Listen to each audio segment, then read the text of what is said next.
Today is May 4, 2026. The hearing of the Committee on Justice is hereby called to order.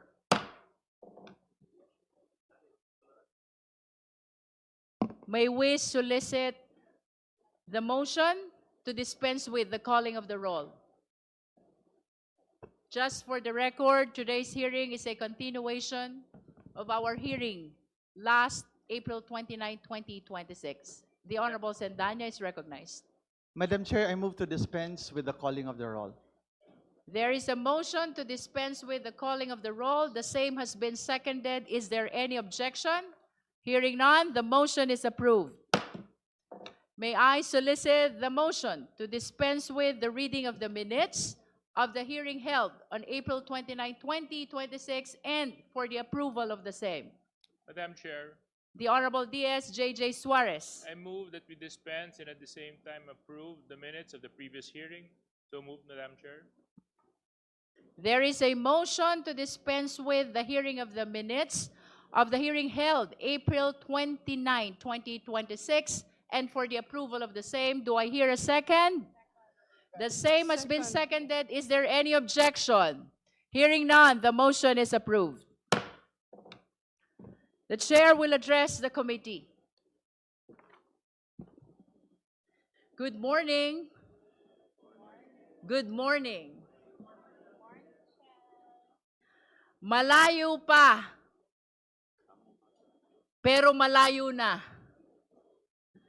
That is where we stand today. Yan po ang sitwasyon natin ngayon. We recognize that this has been a difficult and demanding process. But we also recognize how much we have already uncovered. Marami na tayong naabot sa mga nakaraang linggo. Today, we share a quiet sense of accomplishment as we recognize and honor the distance we have traveled since we first began. Saksi tayong lahat. Marami tayong pinagdaanan. Our very first hearing was on March 2, where we established sufficiency in form. Sumunod ang March 4 for sufficiency in substance. At sa puntong yon, we asked the Vice President to file her answer. And she did. At ang nakapirma, 16 na abogado, 16 lawyers. Pero ang answer na isinumite, halos 10 pages lamang at nakatutok lang sa mga technicalities, sa mga paligoy-ligoy, bagay na ikinagulat ng marami dahil sa totoo lang, hindi naman yon ang hinahanap natin. It was an answer that really just avoided the questions. Kaya naman, noong March 18, we determined that the complaints allege sufficient grounds for impeachment. Sumunod ang hearing sa March 25, kung saan we settled the preliminary matters, most especially ang pag-issue ng mga subpoena.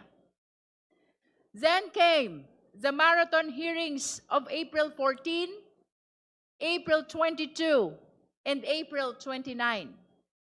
Doon tayo nakinig sa mga resource person natin. We heard the evidence. We examined the evidence. At sa mga araw na iyan, doon natin naramdaman ang bigat ng ating ginagawa. May mga sandaling luminaw ang mga sagot at may mga sandaling mas dumami ang mga tanong. We certainly had our ups and downs. We had our inflows and outflows of testimonies and documents. But through it all, one thing remains certain. We never went sideways. Hindi tayo naligaw. Nanatili tayong may direksyon. We move, sometimes slow, sometimes painfully, but always forward towards the truth. Sinunod natin ang konstitusyon. Hindi tayo nagmadali, hindi tayo nag-shortcut. We honored the process. Bawat hakbang, bawat salita, bawat ebidensya, hinarap natin ng buong pag-iingat at pananagutan. Sa paglalakbay na ito, napagod tayo. Sinubok ang ating pasensya, lalo na sa harap ng mga batikos mula sa labas. We saw the press conferences of the Vice President's camp. We saw the petitions filed in the Supreme Court and the complaint filed in the office of the city prosecutor. Opo, maraming hakbang ang ginawa upang pigilan ang prosesong ito. Pero sa kabila ng lahat, hindi tayo natinag. For in the end, it is not the absence of struggle that defined us, but the refusal to lose our way, the discipline to stay the course, and the clarity to never lose sight of where we are going. At noong mga nakaraang pagdinig, we have seen the evidence. Ito ang mga nakita at narinig natin. Una, ang testimonya ni Ramil Madriaga na base sa ebidensya, mas kilala sa pangalang Sir Ram. Pangalawa, ang mga misteryosong envelopes at ang mga questionableng resibo. Pangatlo, ang paliwanag ng NBI tungkol sa magkakaibang pangalan, ngunit iisa ang pirma. Pang-apat, ang sertipikasyon ng PSA na walang record ang mga pangalang katulad ng Mary Grace Piatos. Pang-lima, ang COA findings na nag-uutos ng refund na 73 million at 375 million. Pang-anim, ang ulat ng AMLC patungkol sa 6.7 billion na mga transaksyon. Napakalaking halaga na dumaloy sa mga account ng Vice Presidente at ng kanyang asawa. Pang-pito, ang mga natuklasan ni former Senator Antonio Trillanes IV na ang malaking bahagi ng kayamanang ito ay may kaugnayan sa illegal drugs. At ang mas nakakagulat, ang pahayag na ito ay tumutugma sa record ng AMLC. Pangwalo, ang mga dokumento mula sa SEC na nagpapatunay na walang kinikita ang mga kumpanya ng Vice Presidente kahit na natili siyang aktibo sa isa sa mga kumpanyang ito, nang ibig sabihin ay pinagsabay niya ang pagiging Vice Presidente at pagpapatakbo ng negosyo. At nitong huling pagdinig lamang, noong April 29, dalawang bagay naman ang napag-usapan natin. Una, ang selyadong kahon mula sa BIR na sa kabila ng matinding debate, hindi muna natin binuksan. Kahit nasa kapangyarihan naman natin na buksan ito. Sabi nga ni Deputy Speaker Janet Guerin, ang puso natin ay gustong buksan ito. Pero ang isip natin, nagsasabing huwag muna. At dagdag pa rito, nagpahayag si Congressman Benny Abante, hindi porket kaya nating gawin ang isang bagay, ay dapat na nating gawin. At ang pangalawa, ang mga ebidensya ng pagmumura at ang pag-contract ng assassin. Grabe po itong mga ebidensyang ito, lalo na yung video ng Vice Presidente. Kong Laila de Lima described it perfectly when she said, noong gabing iyon, nakita natin ang totoong Sara Duterte. Nanlilisik ang mata, halos bumula ang bibig, at lumabas ang dugo sa tenga dahil tila ba sasabog na ang kanyang ulo sa galit. At that point, Congresswoman Janice Digamo once again shared her own painful experience. As a victim of political violence herself, pinaalala niya sa atin na ang banta ng pagpatay ay hindi biro. Ito ay seryosong panganib sa buhay ng tao. Yan po ang lahat ng natalakay natin at pinag-aralan natin lahat ito. Sinuri ang bawat anggulo, katulad ng paalala ni Congressman Brian Poe noong nakaraang pagdinig. Seryoso ang tungkulin nating ito at dapat tratuhin ito na may kaukulang respeto. At sa gitna ng lahat ng ebidensyang ito, sa kabila ng lahat ng diskusyon natin, may isang bagay na hindi nagbago.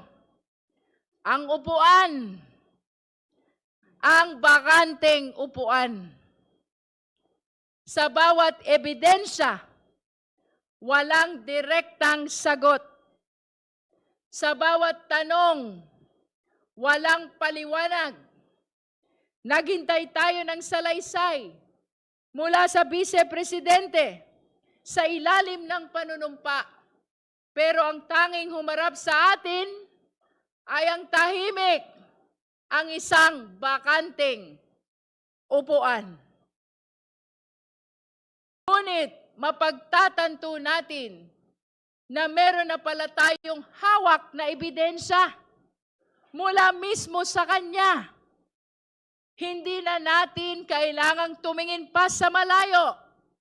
We already have a sworn statement. Isang sinumpaang salaysay, ang tagal na palang nandito. Ang kanyang salin. Isang dokumento, siya mismo ang pumirma. Siya ang nanumpa. At siya ang nagsumite. At malinaw ang nakasaad doon. Walang cash o cash deposit. Ngayon, itabi natin ang salin na iyon sa lahat ng ebidensyang ating naipon. Doon lumabas ang tanong na hindi na natin matatakasan. Kapag ang sinumpaang dokumento ay nagsabing zero cash, pero ang official report ay nagpapakita ng bilyon-bilyong transaksyon, saan tayo maniniwala? Kaya naman, noong April 29, the Committee on Justice decided that we have seen enough. No need to extend. No need to give one more chance to someone who refuses to attend. Sabi nga ni Congressman Percy Sendanya, hindi na kailangan ng makeup class ang laging nagkakating class. By a unanimous vote, this committee found probable cause to impeach Vice President Sara Duterte for culpable violation of the Constitution, bribery, graft and corruption, other high crimes, and betrayal of public trust. That brings us to today.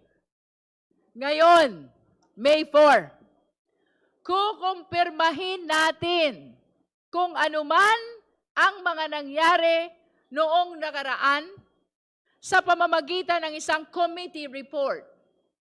We are therefore here to finalize the committee report along with the attached resolution setting forth the articles of impeachment. Our task is to approve these documents and transmit everything to the plenary. This is our mandate under the rules.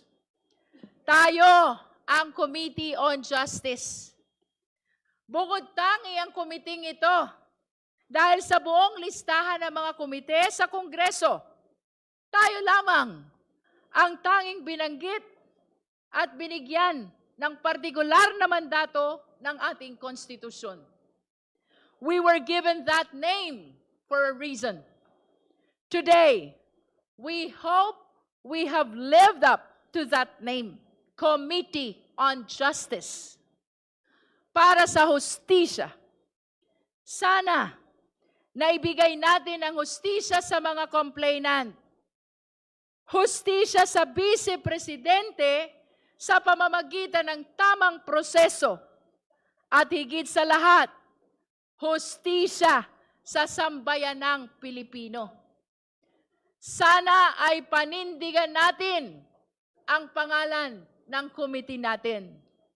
But more than that, I want to take a moment to acknowledge the people behind this work.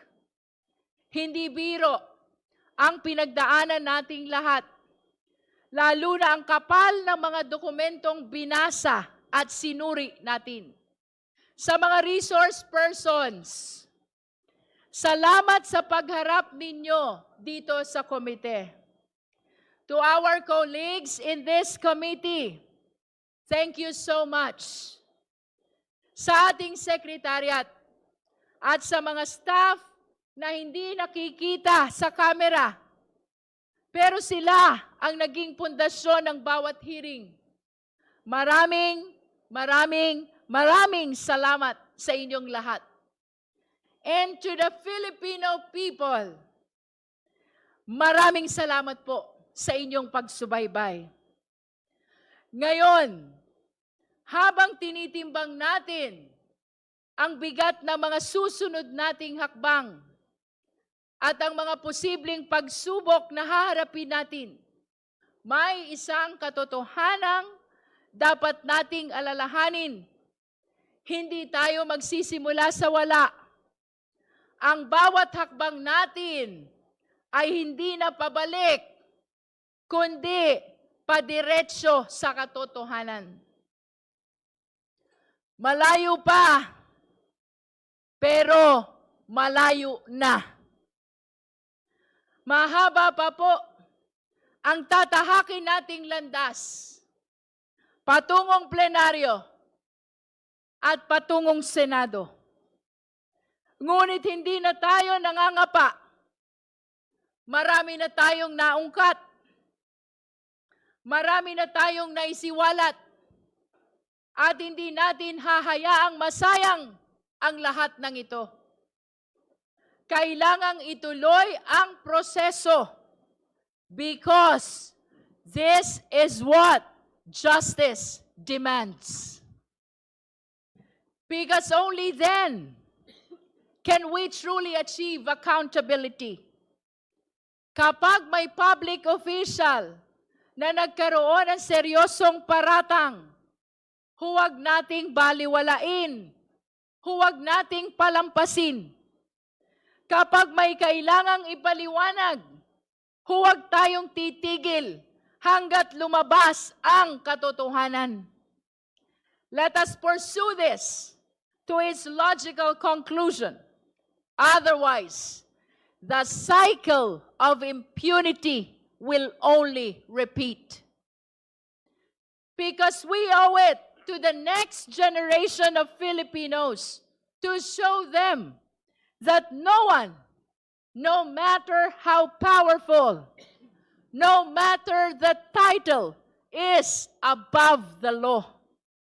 Huwag nating hayaang masanay ang ating bansa sa kultura ng pagkalimot. Because if we let up now, we fail the very Constitution we swore to protect. Let us therefore move forward with heavy hearts but clear minds. If the Vice President is guilty, let the truth convict her. If she is innocent, let the process clear her. But let it be done through the light of justice, not the shadows of silence.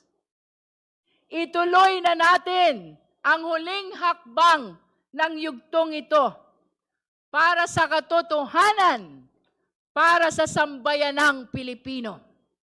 Esteemed colleagues, beloved countrymen, malayo pa, pero kahit papaano, sa totoo lang, malayo na. Maraming salamat po. At this juncture, may we direct the committee secretary to manifest to the committee whether the committee report, the attached resolution, as well as the articles of impeachment have been sent to the members of the Justice Committee, the respondent Vice President, as well as the complainant. Comsec?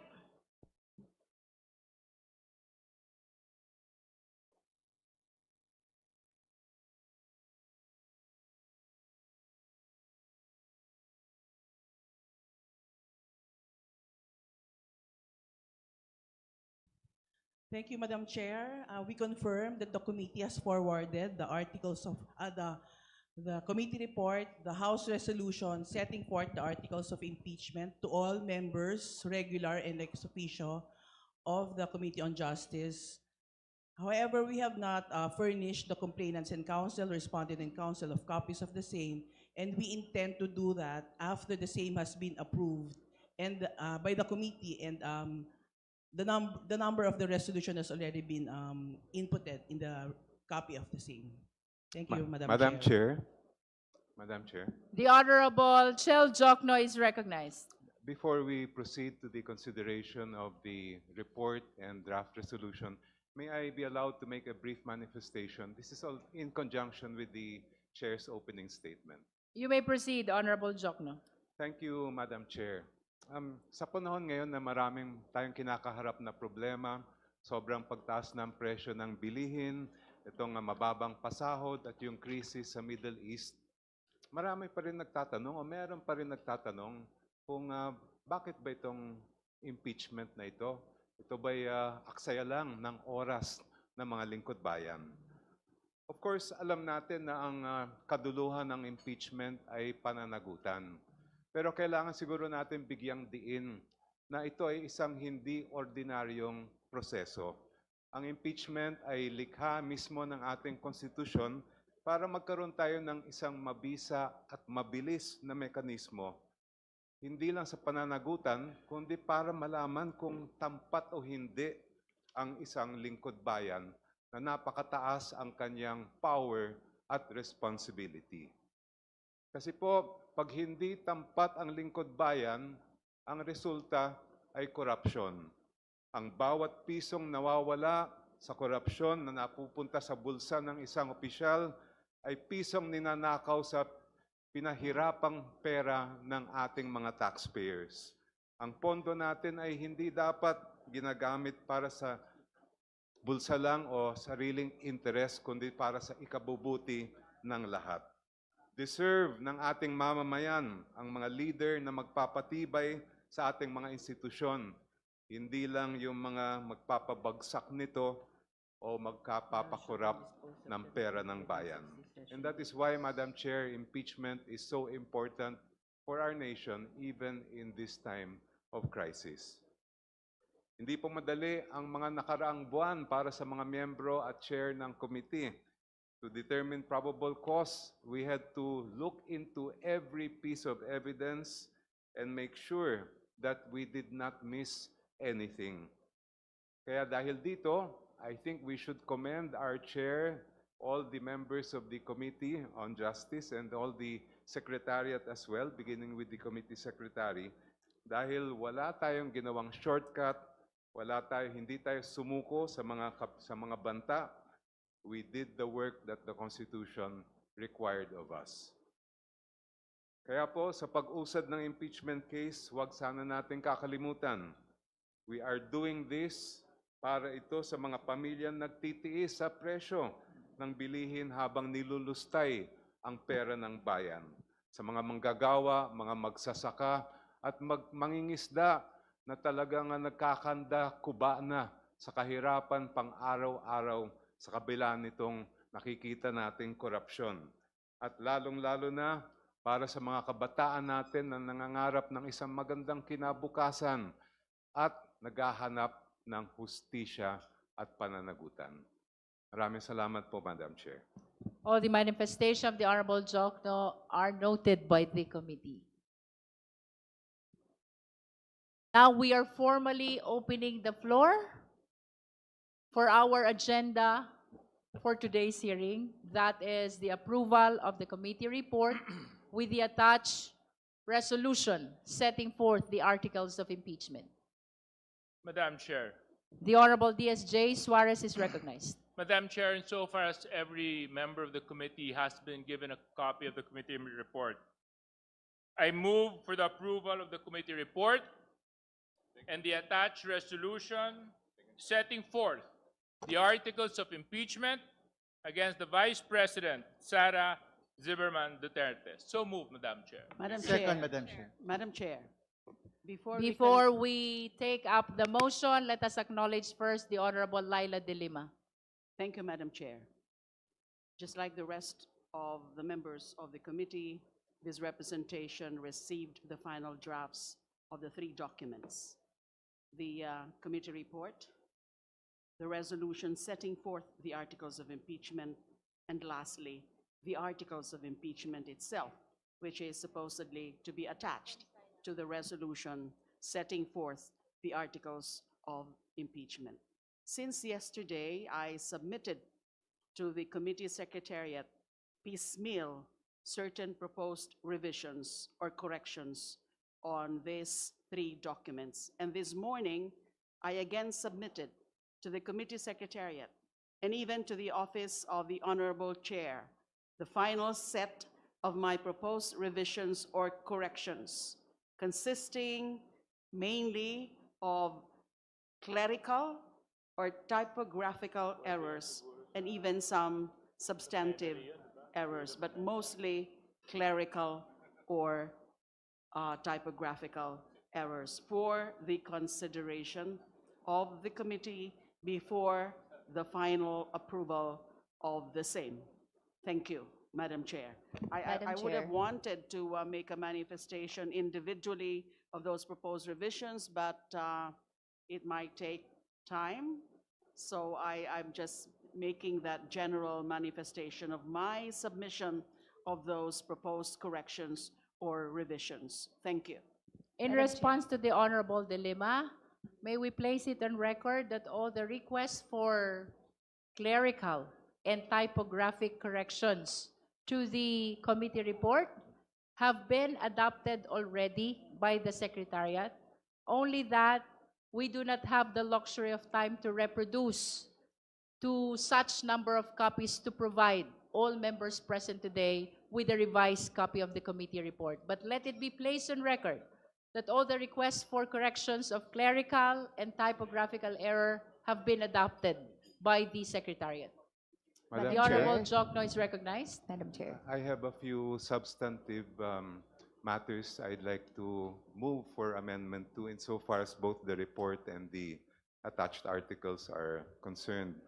First, Madam Chair, on page 7 of the draft House resolution, it states at the bottom of page 7, and I quote, "Respondent Vice President Duterte committed culpable violation of the Constitution and betrayed the public trust by committing plunder and or malversation, graft and corruption, and other high crimes, and I emphasize this part, in amassing and converting the amount of not less than 100, I'm sorry, I'm referring to page 6, I stand corrected, which states that the Vice President committed corruption, etc., in amassing and converting the amount of not less than 500 million pesos from the confidential funds allocated to the Office of the Vice President for the years 2022 and 2023. Madam Chair, my concern here, and I'm making this motion to make this consistent with the attached articles, is that if you look at the record of the Commission on Audit, the first 125 million pesos given to the Vice President in 2022, only 73 million pesos of the 125 million was disallowed. And that was also the subject of the appeal made to the Commission on Audit and Bank. If we say not less than, we may be able to prove that there was amassing and converting of around 435 million, if my addition is correct, but it may not reach the amount of 500 million. So to avoid any technicalities later, that there may be objections that we did not prove not less than 500 million, I move that we simply adopt what the language found in the attached articles of impeachment, which state, and I quote, systematic misuse, misappropriation, and irregular liquidation of confidential funds amounting to 500 million, etc. That way we cannot, we will avoid any kind of technical objections to the draft resolution.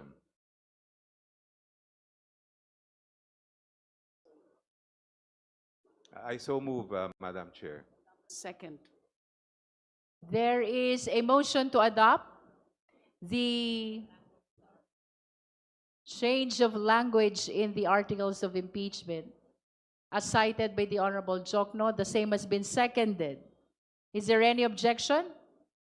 Madam Chair, a point of order. There was a pending motion, and then now there's another motion. Should we first withdraw the first motion and then proceed with the other? Madam Chair, insofar as I was the one that moved for the first motion, I therefore, we consider first the proposed amendment before we act on my earlier motion. For the record, the earlier motion for the approval of the committee report with the attached resolution setting for the articles of impeachment has been withdrawn. Now let us take up the motion of the Honorable Jokno. There is a motion for the change of language in the articles of impeachment Point of information, Madam Chair. in the committee report so as to make it consistent to the documents of the Commission on Audit. I'm sorry, Madam Chair. So as to make it consistent with the attached articles of impeachment. With the attached articles of impeachment. The same has been seconded. Is there any objection? Hearing none, the motion is granted. The Honorable Ko is recognized. Madam Chair, I'm sorry, just one more, if I may. This has to do with the page 4, bottom to page 5 of the attached articles If of I impeachment. may interrupt Honorable Jokno, you can manifest or raise the motion to include all subject matter of your correction so that we will approve it in one motion only. If I may, Madam Chair, this pertains to another matter contained in the articles itself that are attached to the House resolution that we are to approve Okay, this morning. please proceed, Honorable Jokno. Very briefly only, paragraph, at the bottom of paragraph 5 of the articles of impeachment, it states, the foregoing scheme is amply established by documentary records, etc., including the following. And at the top of page 5, it states, letter A, records of hearings before the House of Representatives Committee on Good Government and Public Accountability bear multiple sworn testimonies attesting to irregularities in the handling of confidential funds. Witnesses testified, among others, that special dispersing officers merely release funds upon instruction without knowledge of their ultimate use. that officials were made to sign liquidation reports without being shown supporting documents, and that the alleged beneficiaries of certain expenditures categorically denied receiving any funds. If I may, Madam Chair, if we go back to the records of the testimonies taken before the Committee on Good Government and Public Accountability, it was admitted by no less than the Special Disbursing Officer of the OVP, Ms. Gina F. Acosta, that on December 20, 2022, she turned over 125 million pesos in cash in confidential funds in 4 duffel bags to Colonel La Chica, who is not in the regular or proper chain of disbursement. I would move, Madam Chair, that we simply add the term to persons outside the proper disbursement channels. At the end of after the comma, I quote, witnesses testified, among others, that special disbursing officers merely release funds upon instruction to persons outside the proper disbursement channels without knowledge of their ultimate use. So just that phrase, Madam Chair. I so move. Second. The hearing is temporarily suspended.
Hearing is resumed.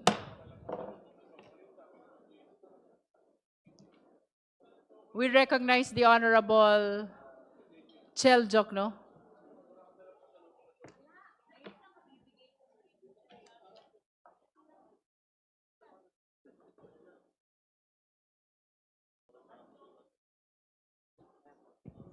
Madam Chair, yes, I believe the Honorable Rene Ho has a I motion understand that you have raised the motion already, so I think if the purpose of yielding Madam, the Madam Chair. time to the Honorable Tino is to change that motion, perhaps we need to withdraw first the earlier motion, Honorable Jokno.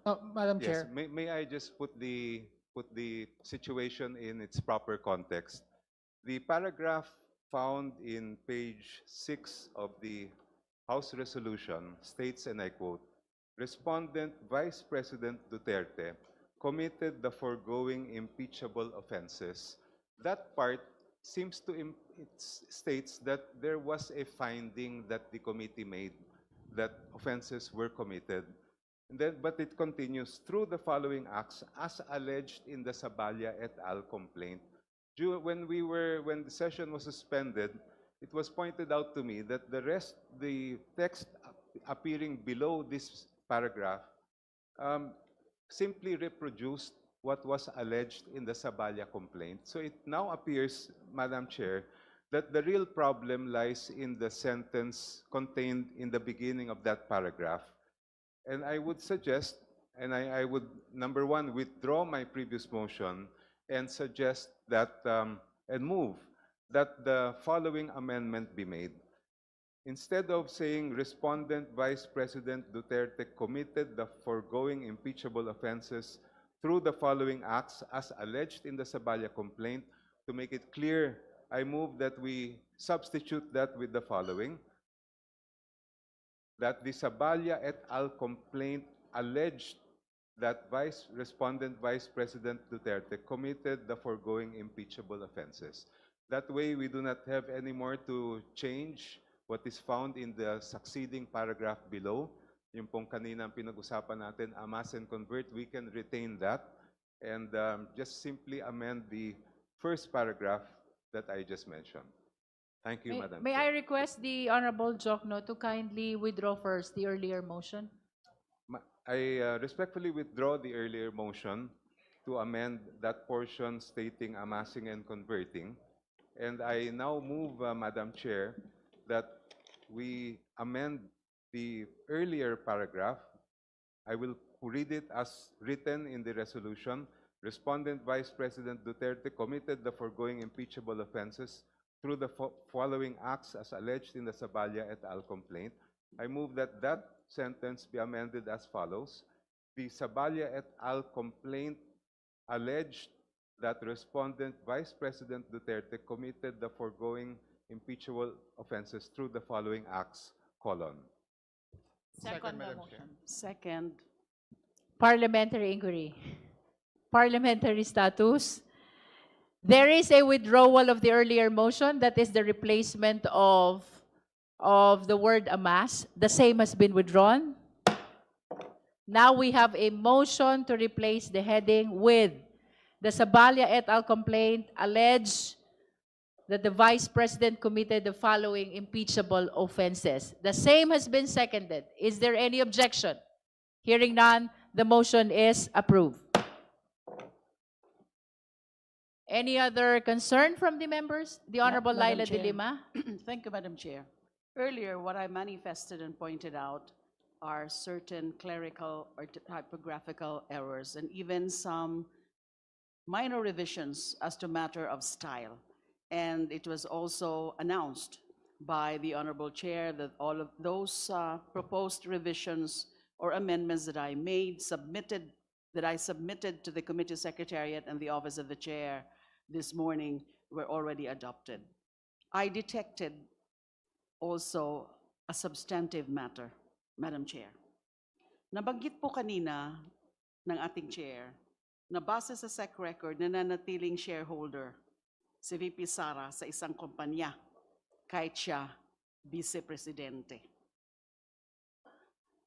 Indeed, based on the records submitted by the SEC, it is clear that the Vice President was listed as a stockholder of Metro City Chow Foods Corporation in 2016.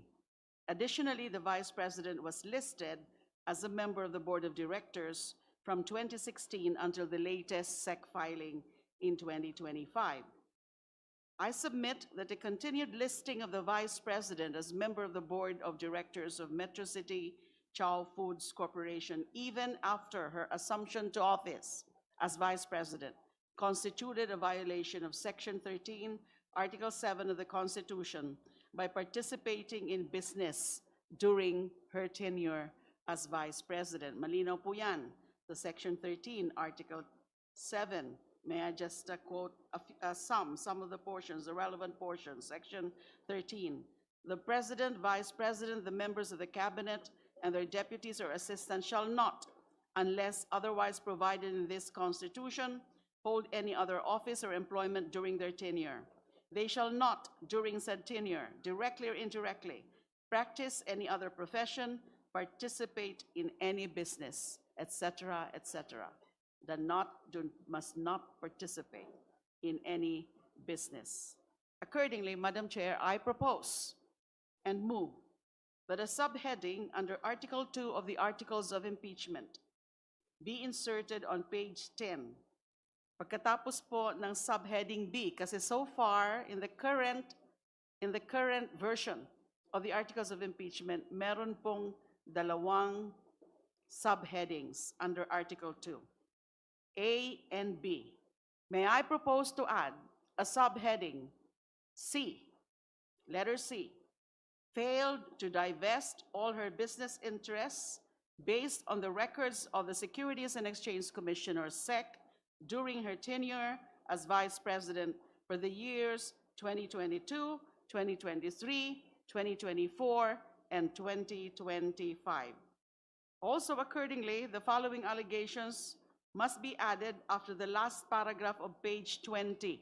Dun pa rin po yan sa Articles of Impeachment. Respondent failed to divest all her business interests based on the records of the SEC during her tenure as Vice President for the years 2022, 2023, 2024, and 2025. And I must say, Madam Chair, that all other relevant provisions or relevant portions of the committee report, the resolution, and the articles of impeachment be made or be revised to include this point, this matter about the respondent failed to divest all her business interests based on the records of the SEC during her tenure as Vice President for the years 2022, 2023, 2024, and 2025. I so move. Second, Madam Chair. There is a motion to add to Article 2 of the Articles of Impeachment the non-divestment of the Vice President of her business interest from 2022 to 2025, including in all parts of the said article. The same has been seconded by the Honorable Zamora. Is there any objection? Madam Chair, also the committee report and the resolution, just the relevant portions where pwede pong ipasok itong sentence na ito, itong part na po, itong matter pong ito about failure to divest. The motion to amend pertains to both the articles of impeachment and the committee report, for as long as there are relevant portions where the non-divestment of business interest must be stated. The said motion has been seconded by the Honorable Zamora. Is there any objection? Hearing none, the motion is approved. Madam Chair,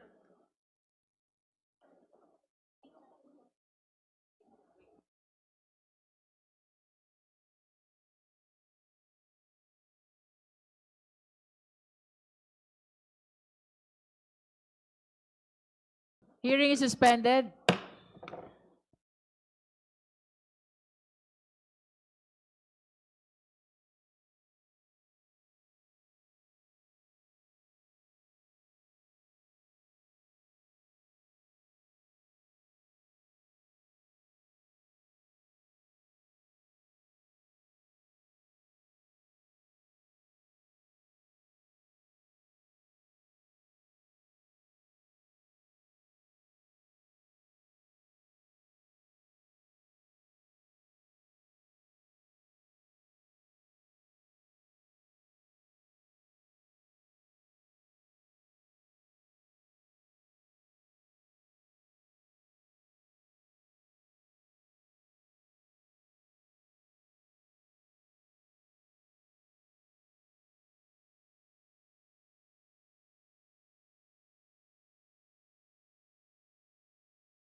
Hearing is resumed.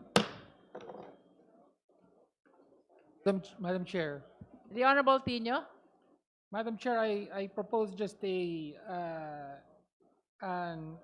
addition to the articles of impeachment, if I may, Madam Chair. What article, to be specific? I mean, just the wording in page 4.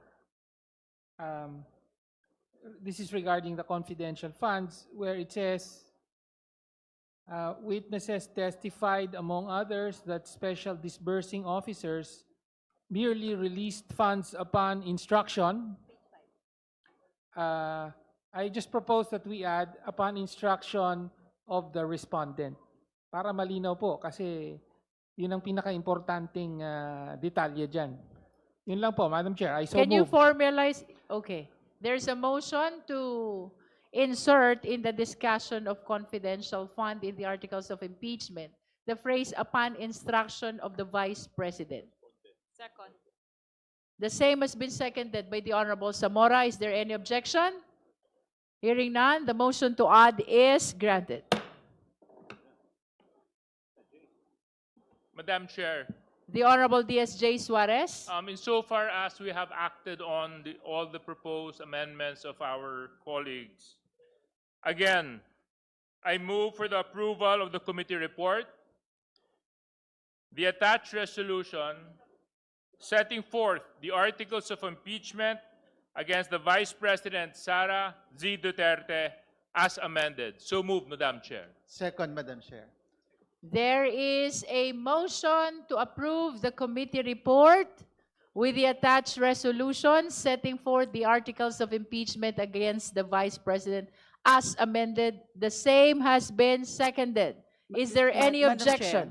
Madam Chair, just a bit of an amendment to the motion.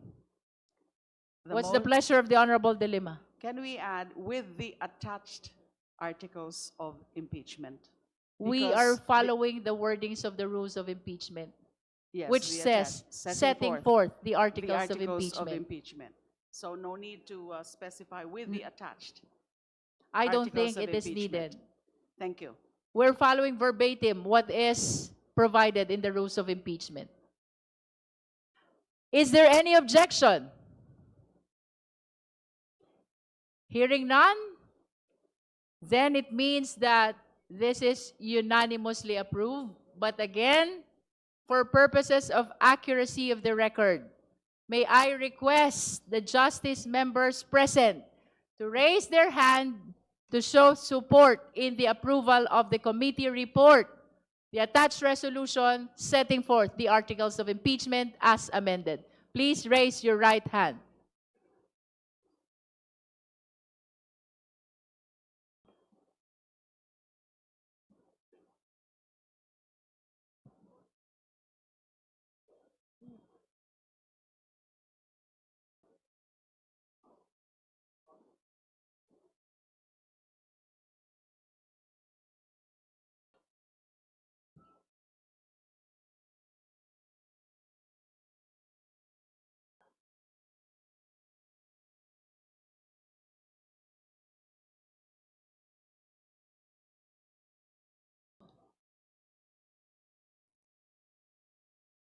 Oops.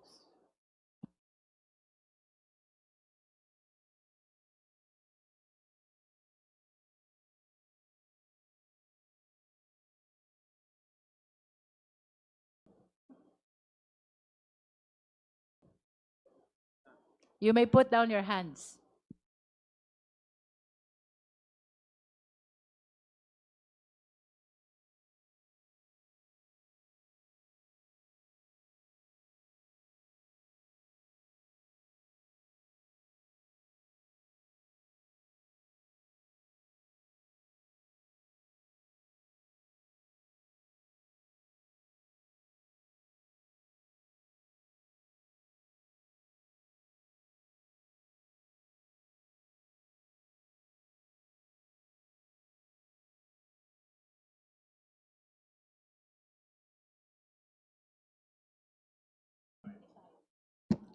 Let it be placed on the record that 55 Out of 55, Justice members physically present manifested their support to the approval of the committee report, to the attached resolution setting forth the articles of impeachment as amended.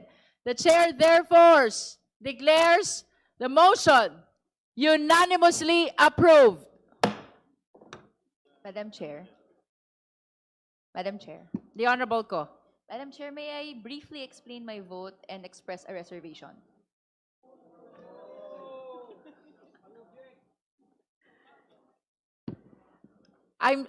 Like how many minutes will it take? Maybe two. 2 minutes. Okay, you may proceed. Thank you, Madam Chair. Madam Chair, over the weekend, as the articles of impeachment and the report is also being finalized, this representation sent over comments on substantive matters to specifically on the wordings of political destabilization. So while this representation is gladdened to have some of its comments taken in consideration in the final complaint, at the end of it, I'd just like to express on the floor my reservation in the use of the words political destabilization in the subheadings, treating it as a crime in the same vein as grave threats or inciting to sedition. And my last manifestation, Madam Chair, is at the end of the day, this representation cannot agree to the inclusion of the act, quote-unquote, inciting to sedition as forming the grounds of impeachment. And the bigger reason is political, which is that it is being used unfairly and unjustly to critics and activists, as the Philippine law broadly defines the crime as any speech in any form that generates hate, quote-unquote, against government or any of its officers. There have been instances in previous cases wherein inciting to sedition was used, where it is said that quote, if it arouses among its viewers a sense of dissatisfaction against the duly constituted authorities, specifically in the case of Bicoy versus Duterte, this is already inciting to sedition. And this is why, Madam Chair, I have reservation in the use of that. And I believe it is already sufficient that the crime of grave threats to President Marcos Jr. and to public scrutiny in general, security in general, should be enough. But nonetheless, this representation voted yes to the articles of impeachment. That is all, Madam Chair. The manifestation of the Honorable Ko is noted. Pursuant to Section 9 of the House Rules of Procedure in the impeachment proceedings, the committee report, together with the resolution setting forth the articles of impeachment as amended and as approved, shall be submitted to the House and shall be calendared for the consideration by the House within 10 session days from receipt thereof. In this regard, the committee secretariat is directed to provide copy of the approved committee report with attached resolution setting forth the articles of impeachment to the respondent Vice President, the complainant, as well as the members of the Justice Committee. So ruled. May I solicit the necessary motion? Madam Chair, The Honorable D.S. Janet Garin, move to adjourn. considering that we have approved already the committee report, the articles of the attached resolution setting forth the articles of impeachment, we are now adjourning the impeachment proceeding of the Justice Committee. The hearing is adjourned.